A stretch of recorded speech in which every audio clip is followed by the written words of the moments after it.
Assalamualaikum warahmatullahi wabarakatuh. Kami dari kelompok A akan mempresentasikan Kerajaan Maritim Indonesia pada masa Islam.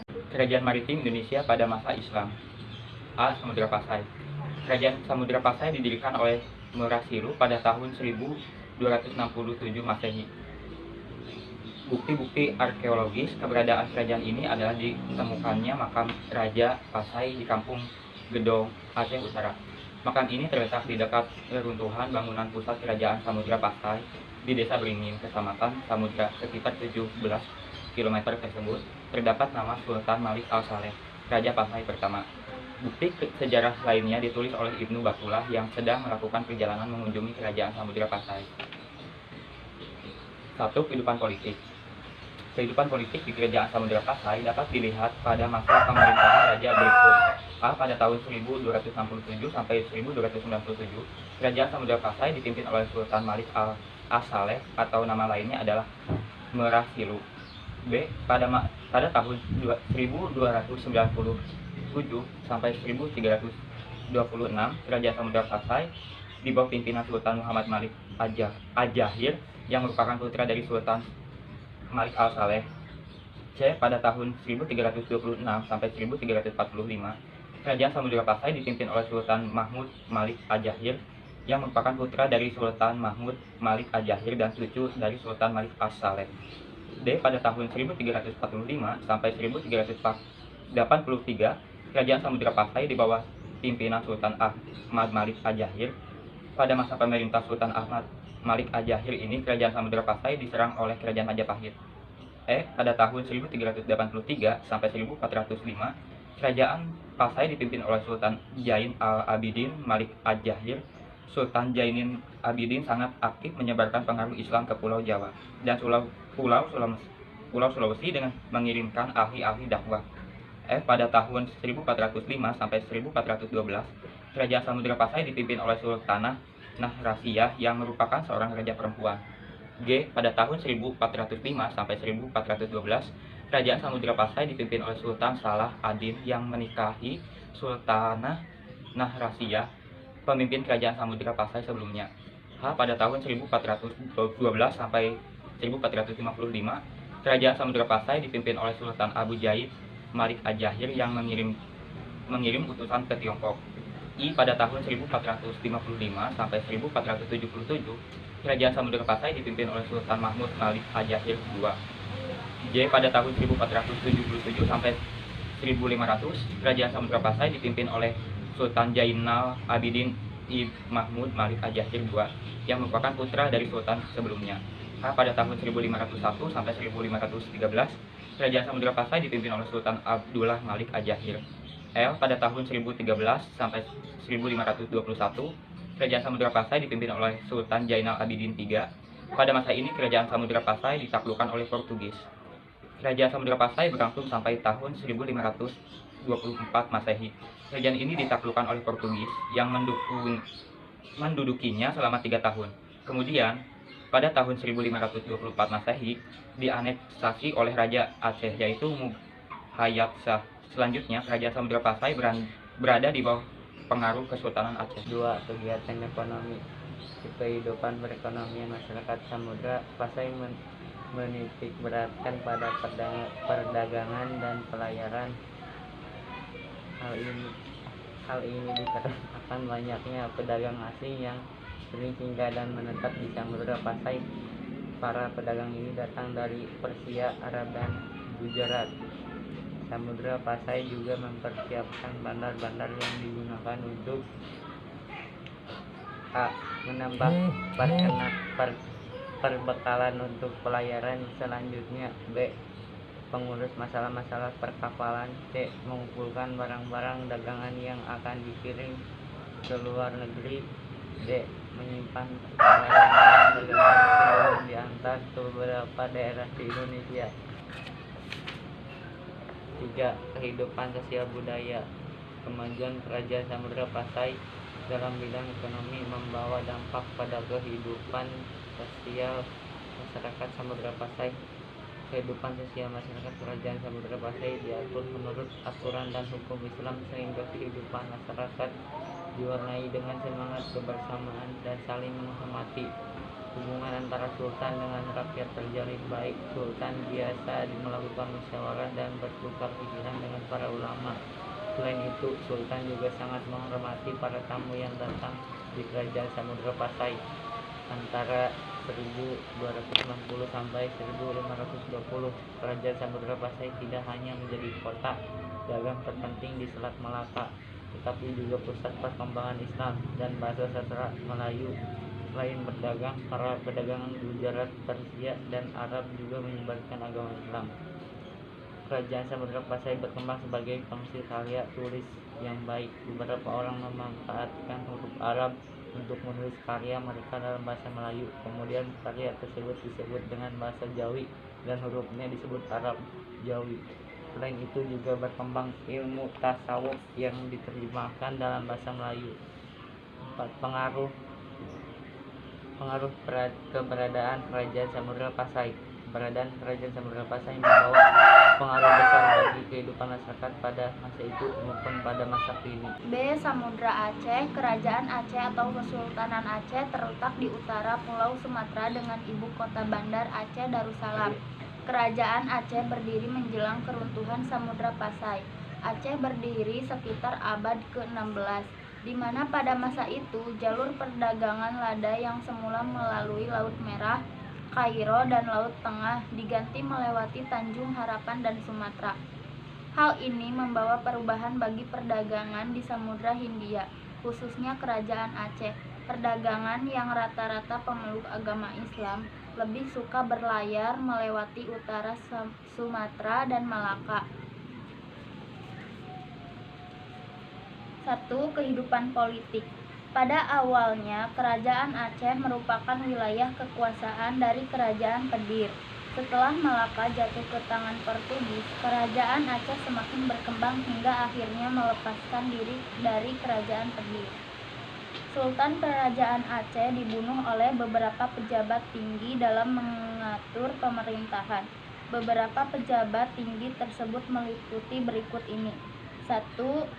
Syah Bandar merupakan petugas yang mengurus masalah perdagangan di pelabuhan. 2. Teku Kadi Malikul Adil merupakan hakim tinggi dalam hukum dan pemerintahan. 3. Wazir Seri Maharaja Mengkabumi, yaitu pejabat yang mengurus segala hulu balang. 4. Wazir Seri Maharaja Gurah. 5. Teku Kerukon Katibul Muluk. Berikut ini beberapa sultan yang memerintah Kerajaan Aceh. A. Sultan Ali Mughayat Shah. B. Sultan Salahuddin. C. Sultan Alauddin Riyayat Shah. D. Sultan Iskandar Muda. E. Sultan Iskandar Thani. 2. Kegiatan ekonomi. Perekonomian Kerajaan Aceh cepat berkembang karena didukung oleh beberapa faktor sebagai berikut. A. Letak ibu kota Kerajaan Aceh yang sangat strategis, yaitu di pintu gerbang pelayaran dari India dan Timur Tengah yang akan ke Malaka, Cina, atau ke Jawa. B. Pelabuhan Aceh memiliki persyaratan yang baik sebagai pelabuhan dagang. C. Daerah Aceh kaya akan tanaman lada yang merupakan komoditas ekspor penting. D. Jatuhnya pelabuhan Malaka ke tangan Portugis menyebabkan pedagang Islam banyak yang singgah ke Aceh, apalagi setelah jalur pelayaran beralih melalui sepanjang pantai barat Sumatera. 3. Kehidupan sosial budaya. Struktur sosial masyarakat Aceh terdiri atas 4 golongan, yaitu Teku, kaum bangsawan yang memegang kekuasaan pemerintahan sipil. Tengku, kaum ulama yang memegang peranan penting dalam keagamaan. Hulu balang atau ulai balang, para prajurit dan rakyat biasa. Antara golongan Tengku dan Teku biasanya sering terjadi persaingan yang kemudian melemahkan Aceh. 4. Pengaruh keberadaan Kerajaan Aceh. Kerajaan Aceh merupakan salah satu kerajaan besar di Nusantara. Aceh sering disebut sebagai negeri Serambi Mekah karena Islam masuk pertama kali ke Indonesia melalui kawasan paling barat Pulau Sumatera ini. Sesuai dengan namanya, Serambi Mekah, orang Aceh mayoritas beragama Islam. dan kehidupan mereka sehari-hari dipengaruhi oleh ajaran Islam. Pelabuhan Aceh dulunya digunakan sebagai pelabuhan haji untuk seluruh Nusantara. Orang-orang Muslim Nusantara yang hendak berangkat haji ke Mekah dengan kapal laut akan singgah terlebih dahulu di Aceh sebelum melanjutkan mengarungi Samudra Hindia. C. Kerajaan Demak. Demak adalah kerajaan Islam pertama di Pulau Jawa. Kerajaan ini berdiri pada akhir abad ke-15. Letak kerajaan Demak berada di daerah Bintoro, dekat muara Sungai Demak. Pusat kerajaannya terletak antara pelabuhan Bergota dan Jepara. Pada awalnya, kerajaan Demak hanya sebuah desa dengan nama Gelagahwangi. Lama-kelamaan, desa Gelagahwangi ramai dikunjungi orang-orang. Tidak hanya menjadi pusat ilmu pengetahuan dan agama, tetapi kemudian menjadi pusat perdagangan, bahkan akhirnya menjadi pusat kerajaan Islam pertama di Jawa. Desa Gelagahwangi dalam perkembangannya menjadi ibu kota kerajaan dalam nama Bintoro Demak. 1. Kehidupan politik. Kehidupan politik di Kerajaan Demak tidak terlepas dari sejarah, bentuknya, dan unsur-unsur Islam. Oleh sebab itu, pelaksanaan pemerintahan dan hukum disesuaikan dengan syariat Islam dan keadaan masyarakatnya. Kerajaan Demak termasuk kerajaan yang mengalami perkembangan dengan cepat di berbagai bidang. Faktor-faktor yang mendorong kemajuan kerajaan Demak antara lain sebagai berikut. A. Runtuhnya kerajaan Majapahit. B. Letaknya kerajaan Demak sangat strategis, yaitu di daerah pantai utara Jawa. C. Adanya pelabuhan Bergota di Semarang yang merupakan pelabuhan ekspor-impor penting bagi kerajaan Demak. D. Kerajaan Demak memiliki sungai sebagai penghubung daerah pedalaman dengan pelabuhan, sehingga membantu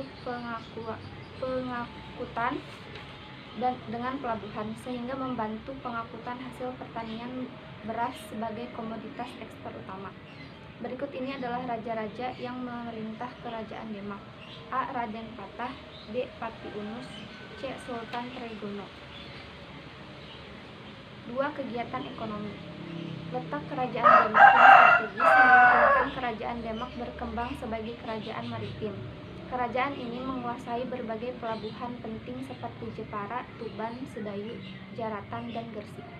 Dalam kegiatan perdagangan, kerajaan Demak berperan sebagai penghubung atau transit antara penghasil rempah-rempah di bagian timur dengan Malaka sebagai pasaran di bagian barat. Perekonomian kerajaan Demak juga didukung oleh komoditas pertanian yang cukup besar dari daerah pedalaman. Dengan demikian, perdagangan kerajaan Demak semakin berkembang. Komoditas utama perdagangan kerajaan Demak diantaranya adalah beras, garam, dan kayu jati. Kerajaan Demak meningkatkan kekuatan sektor maritim dalam perdagangan dan pelayaran dengan berbagai sarana, diantaranya pembuatan kapal jung yang mampu membawa banyak muatan. Jung terbesar dari kerajaan Demak bobotnya mencapai 1.000 ton yang digunakan sebagai pengangkut pasukan untuk menyerang armada Portugis di Malaka pada tahun 1513. Oleh keinginan untuk dakwah Islam, berkat dukungan Wali Songo, kerajaan Demak berhasil memiliki pengaruh yang cukup luas. Untuk mendukung dakwah pengembangan agama Islam, maka dibangun Masjid Agung Demak. Kehidupan sosial kerajaan Demak diatur oleh hukum-hukum Islam, namun juga masih menerima tradisi lama. Dengan demikian muncul sistem kehidupan sosial yang telah mendapat pengaruh Islam. Adanya hubungan yang erat antara raja dan bangsawan dengan para ulama dan rakyat. Perkembangan budaya di kerajaan Demak tidak lepas dari nuansa Islam seperti pembangunan masjid, kaligrafi, seni ukir, dan seni pertunjukan. Misalnya pertunjukan wayang yang didasarkan sebagai media untuk penyebaran agama Islam. Budaya yang berkembang di kerajaan Demak berbau dengan kebudayaan masyarakat sebelumnya sehingga terjadi akulturasi di berbagai bidang. 4. Pengaruh keberadaan kerajaan Demak. Kerajaan Demak merupakan kerajaan Islam pertama di Jawa yang memegang peranan penting dalam upaya penyebaran agama Islam. Salah satu bukti peninggalan Islam yang masih berdiri tegak adalah Masjid Agung Demak. Pada masa kerajaan, masjid ini digunakan sebagai tempat ibadah sarana penyebaran Islam oleh Wali Songo, serta tempat bertukar pikiran dalam masalah politik oleh para wali. Sampai saat ini Masjid Agung Demak masih ramai dikunjungi sebagai tempat ibadah, sarana wisata budaya dan sejarah, serta kegiatan bernuansa Islam lainnya. Bukti sejarah lain yang mendukung adanya kerajaan Demak diantaranya merupakan para raja-raja Demak, Soko Takau dan Soko Hulu yang masih agung Demak. Hidup dan Kentongan karya Wali Songo, pintu diabek dibuat oleh Ki Ageng Selo. Situs kolam bulu dampar kencana sinasana para sultan yang kemudian dialih fungsikan sebagai mimbar khutbah di Masjid Agung. Dan masih banyak lagi. Berbagai peninggalan tersebut mempunyai nilai sejarah yang tinggi dan masih berguna bagi masyarakat hingga kini. D. Kerajaan Makassar. Kerajaan Makassar merupakan gabungan dari Kerajaan Goa dan Kerajaan Talo. Kerajaan Goa dan Kerajaan Talo disatukan oleh Daeng Manrabia, Raja Goa, dan Karaeng Matoaya, Raja Talo. Setelah bergabung, Daeng Manrabia diangkat menjadi Raja Makassar dengan gelar Sultan Alauddin 1591 sampai 1639. Sementara itu, Karaeng Matoaya diangkat menjadi patih dengan gelar Sultan Abdullah. Pusat pemerintahan Kerajaan Makassar berada di Sombaopu. 1. Kehidupan politik. Kerajaan Makassar pada awalnya diperintah oleh Sultan Alauddin. Kerajaan Makassar melakukan politik ekspansi ke wilayah lain untuk memperluas wilayahnya. Akan tetapi wilayah Bone, Wajo, dan Sopeng paling sulit untuk ditaklukkan karena mereka memperkokoh pertahanan dan persatuannya dengan membentuk Telumpoco atau tiga kekuasaan.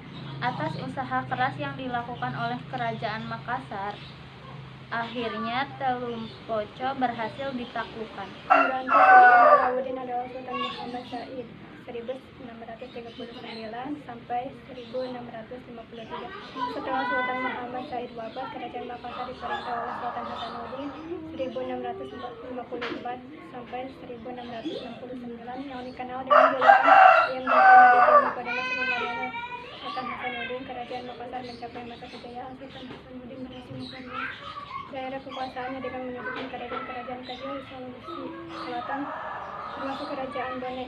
Kan tetapi kejayaan Kerajaan Makassar mulai terusik setelah POC di pelabuhan Sumbaoko. 2. Kegiatan ekonomi. Kerajaan Makassar berkembang menjadi kerajaan maritim yang berbasis pada perdagangan. Hasil perekonomian Kerajaan Makassar diperoleh dari hasil pelayaran dan perdagangan. Pelabuhan Sombaoko di Makassar selalu ramai dikunjungi kapal-kapal dagang sehingga menjadi pelabuhan transit yang maju. Makassar tumbuh menjadi pelabuhan yang ramai karena letaknya di tengah-tengah Maluku, Jawa, Kalimantan, Sumatera, dan Malaka. 3. Kehidupan sosial budaya. Struktur sosial masyarakat Makassar meliputi golongan bangsawan yang disebut Karaeng, rakyat yang disebut To Maradeka, dan hamba sahaya yang disebut Ato. Islamisasi di Sulawesi semakin berkembang pesat dengan datangnya beberapa ulama dari Minangkabau, yaitu Datori Bandang atau Abdul Makmur, Datori Patimbang atau Datori Sulaiman, dan Datori Tiro atau Abdul Jawad. Ketiganya merupakan saudara. 3 ulama ini membawa pengaruh besar dalam mengislamkan kalangan bangsawan kerajaan. Sebagian besar kebudayaan Makassar dipengaruhi oleh perkembangan maritim. Masyarakat Makassar banyak menghasilkan benda-benda budaya yang berkaitan dengan dunia pelayaran. Mereka terkenal sebagai pembuat kapal. Jenis kapal yang dibuat oleh orang Makassar dikenal dengan nama Pinis dan Lombok. 4. Pengaruh keberadaan Kerajaan Makassar. Kerajaan Makassar mempunyai pengaruh besar dalam perkembangan dunia maritim Indonesia. Kerajaan ini sangat masif dalam bidang perdagangan dan pelayaran. Hal ini dibuktikan dengan berkembang pesatnya pelabuhan dagang Makassar dan banyaknya para pedagang yang singgah di pelabuhan tersebut. Pengaruh eksistensi Kerajaan Makassar dalam bidang maritim membawa dampak positif dalam bidang ekonomi sekaligus keuntungan politik bagi penguasa setempat. Secara tidak langsung melalui hubungan dengan antar wilayah bahkan antar bangsa akan menunjang hubungan politik dan kerjasama dalam bidang lain. Hal ini tentunya sangat menguntungkan kedua belah pihak. Hubungan dagang yang baik akan menunjang komoditas ekspor impor dan meningkatkan pendapatan perdagangan. Perkembangan maritim Kerajaan Makassar. didukung oleh letak strategis pelabuhan dagang yang berada di pertengahan jalur perdagangan Indonesia bagian timur dan Indonesia bagian barat. Selain itu, kerajaan ini juga terkenal dengan pembuatan kapal pinisi dan lambo yang digunakan sebagai penunjang kegiatan pelayaran. Pada masa kini kita dapat menjumpai beberapa peninggalan kerajaan Makassar yang dapat dijadikan sebagai sumber inspirasi bagi dunia maritim Indonesia, seperti pengembangan kapal pinisi bagi aktivitas pelayaran. Selain itu, kita dapat mencapai sistem kelola pelabuhan dagang yang baik untuk menunjang aktivitas perdagangan. Sekian dari kami. Wassalamualaikum warahmatullahi wabarakatuh.